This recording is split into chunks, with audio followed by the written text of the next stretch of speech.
गई है सर? अभी क्या है मामला? अभी इधर कुछ दिनों से जब से गांधी मैदान में प्रशांत किशोर का रैली फेल हुआ है, 10 लाख आदमी लाना था, 10,000 आदमी भी नहीं आया। अब एक नया हथकंडा उन्होंने अपनाया है और उनके लोगों ने अपनाया है। बीजेपी बिहार का फर्जी अकाउंट, फर्जी पेज खोलकर और उनके समर्थक, जिसका मैंने शिकायत भी किया है, और साइबर सेल से साइबर थाना में हमने शिकायत दिया है और साइबर क्राइम के एसपी को भी हमने लिखित शिकायत भेजा है, जिसकी कॉपी हम आपको उपलब्ध कराएंगे। और ये बीजेपी बिहार का पेज बनाया गया है, फर्जी पेज, और इसमें इस बीजेपी बिहार में जहां मोदी जी और नड्डा जी का फोटो है और वहां पर प्रचार चलता है और इस तरह करके जो साइबर क्राइम है और सोशल मीडिया का दुरुपयोग करके बीजेपी बिहार के पेज का गलत उपयोग करके और प्रशांत किशोर जो हैं अपना प्रचार बीजेपी बिहार पर कर रहे हैं। अब क्या उनका पेज फेल हो गया क्या, जो बीजेपी बिहार के पेज को उनको उपयोग करने का जरूरत पड़ गया? अब ये जो है ये बीजेपी बिहार का पेज है और बीजेपी बिहार का पेज बना करके इस तरह का 18 अकाउंट फर्जी बनाया गया है बीजेपी बिहार का। 18, 4 तो पेज है और 14 अकाउंट खोला गया है। और इस तरह बीजेपी बिहार के पेज पर अब इस तरह का सोशल मीडिया का दुरुपयोग करके और नया प्रोपगंडा फैलाने का प्रयास किया जा रहा है। तो जिस राजनीतिक में ईमानदारी की बात होती है, वहां पर ये लोग शुरू में ही फर्जी करके आगे बढ़ना चाहते हैं। हमने साइबर थाना में इसको शिकायत दिया है कि अविलंब हमारे बीजेपी बिहार अकाउंट खोलने का अधिकार बीजेपी प्रदेश अध्यक्ष या राष्ट्रीय अध्यक्ष के आदेश पर ही खुल सकता है।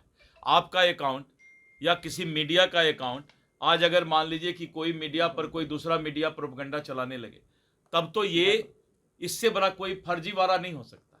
इसीलिए मैंने शिकायत किया है और ऐसे राजनीतिक दल जो इस तरह के गलत तरीके का हथकंडे का सहारा ले रहे हैं, फर्जीवाड़ा अभी से कर रहे हैं, इसके साइबर क्राइम है ये और इस पर रोक लगाया जाए। और यही धंधा ये पहले भी करते थे, इसी तरह का धंधा ये फर्जी अकाउंट खोल करके सोशल मीडिया के बल पर जो है, ताकत पर ये आंदोलन करना चाहते हैं। ये इस तरह का जो है अपने पार्टी को चलाने का प्रयास कर रहे हैं।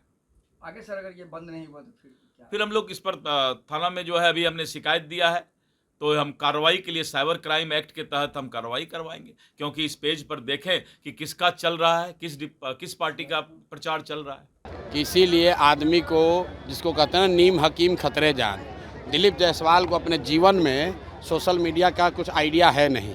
इनके पिताजी को सोशल मीडिया हम लोगों ने सिखाया है। जिस अकाउंट की वो बात कर रहा है, सब लोग ध्यान से सुन लीजिए, जिस अकाउंट का बात दिलीप जायसवाल कर रहे हैं वो भाजपा के 2 लोग आज से नहीं 2016 से चला रहे हैं। और उस आदमी को ये भी नहीं समझ है कि ये भाजपा का कोई पेज नहीं है, ये फेसबुक ग्रुप है जिस पर कोई भी जाकर कुछ भी लिख सकता है। 2016 से ये 2 लड़के भाजपा के ये ग्रुप चला रहे हैं। उस पर आरजेडी के लोग भी पोस्ट करते हैं, उस पर जनसुराज के भी लोग पोस्ट कर रहे हैं, भाजपा के लोग भी पोस्ट कर रहे हैं। उनको जो केस किए हैं तो उनको कहिए कि तुम्हारा तो सरकार है ना, तुम जाओ और डीजीपी के साथ जाओ, और उसमें अगर एक भी चीज़ गलत निकल जाएगा तो प्रशांत किशोर राजनीति से संन्यास ले लेगा। लेकिन अगर नहीं निकला तो इसको हाथ जोड़कर दिलीप जायसवाल को पूरे बिहार के युवाओं से माफ़ी मांगना चाहिए। इस आदमी को कोई समझ नहीं है। इस आदमी को एक ही चीज़ का समझ है कि कॉलेज कैसे कब्जा किया जाता है। दिलीप जायसवाल का हिस्ट्री आपको बता देते हैं। दिलीप जायसवाल का हिस्ट्री ज़रा सुन लीजिए।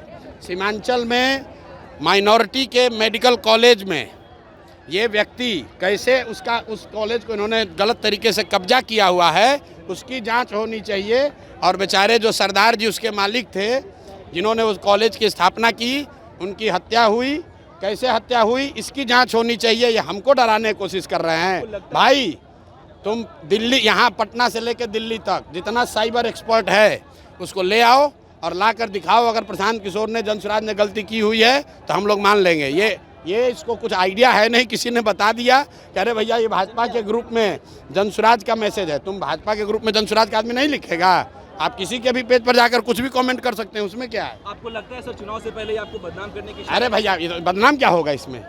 बदनाम हमको क्या करेगा भाई? सब लोग समझ रहा है सरकार किसकी है, भाजपा की है। तो अगर कोई फेसबुक पेज गलत चल रहा है तो तुम पकड़ लो, दिल्ली में सरकार तुम्हारी है, पटना में सुनिए ना, अरे भाई सरकार किसका है? बिहार और दिल्ली में सरकार किसका है? फेसबुक पेज पर अगर कुछ गलती है तो तुम पकड़ो, अगर है हिम्मत तो। पत्रकार वार्ता काहे कर रहे हो? और साथ में ये भी कह रहे हैं कि जिस कॉलेज को कब्जा करके बैठे हुए हो उसका भी जांच करा लो, अपनी ही सरकार से करा लो कि उस कॉलेज का मालिक कैसे बने हो। अशोक चौधरी ने कहा है कि आपके ऊपर ज्यादा बात नहीं करेंगे, आपको ज्यादा बराबर नहीं बनाएंगे, ज्यादा बात नहीं, ठीक बात है। अशोक चौधरी के लिए कल मैंने कहा कि हम लोग जानते हैं कि नेता दल बदलते हैं, लेकिन अशोक चौधरी बिहार के सर्वदलीय नेता हैं। इनके बाबूजी कांग्रेस में, ये खुद जदयू में, बेटी लोजपा में और दामाद आरएसएस भाजपा में।